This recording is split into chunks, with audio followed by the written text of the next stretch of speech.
ఇవాళ రాత్రి ఢిల్లీ వెళ్లనున్న సీఎం రేవంత్ రెడ్డి. రేపు ఢిల్లీలో సీడబ్ల్యూసీ సమావేశంలో పాల్గొనున్న ముఖ్యమంత్రి.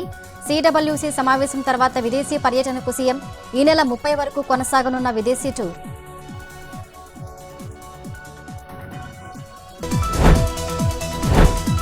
సూర్యాపేట జిల్లా కోదాడలో కారు బోల్తా, ఇద్దరికి గాయాలు. ఖమ్మం క్రాస్ రోడ్డు వద్ద టైరు పగిలి అదుపు తప్పిన వాహనం. కారు రోడ్డుకు అడ్డంగా పడడంతో ట్రాఫిక్ జామ్.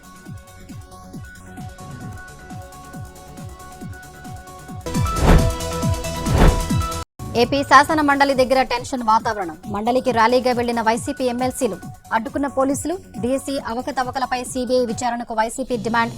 మంత్రి లోకేష్ రాజీనామా చేయాలని వైసీపీ ఎమ్మెల్సీల డిమాండ్. హైదరాబాద్ కాప్రాలో తనిఖీలు. రాధా కురుశ్యామల ఇంట్లో సోదాలు. 22 స్కాచ్ బాటిల్ స్వాధీనం. మిలిటరీ క్యాంటీన్ నుంచి కొనుగోలు చేసి అధిక ధరలకు విక్రయాలు.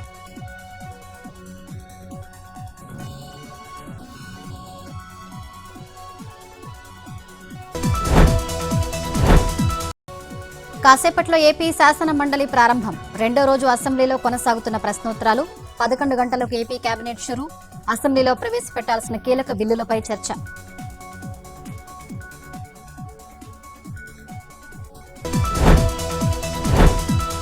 ప్రకాశం జిల్లాలో సీబీఐ రైడ్స్. అధికారుల వలకు చిక్కిన mining డీడీఎంఎస్ Shivshankar.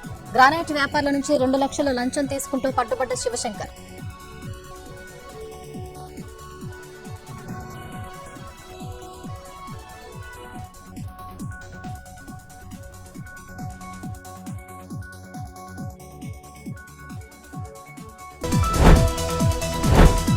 Hyderabad Attapur Joy hospital వద్ద ఆందోళన. జ్వరంతో హాస్పిటల్లో చికిత్స పొందుతూ శ్రీలత మృతి.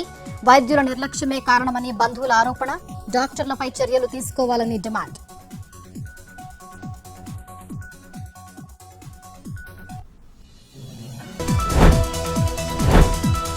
బంగారం దుకాణాలే టార్గెట్ గా చోరీలు. 15 రోజుల క్రితం తాండూరులో చోరీ. ఇదే తరహాలో జహీరాబాద్లోనూ దొంగతనం. 7 తులాల బంగారు నెక్లెస్ అపహరణ. తాండూరు ముఠా సభ్యులే చోరీకి పాల్పడినట్టు అనుమానాలు. గ్యాంగ్ వెనక ఎవరున్నారనే కోణంలో దర్యాప్తు.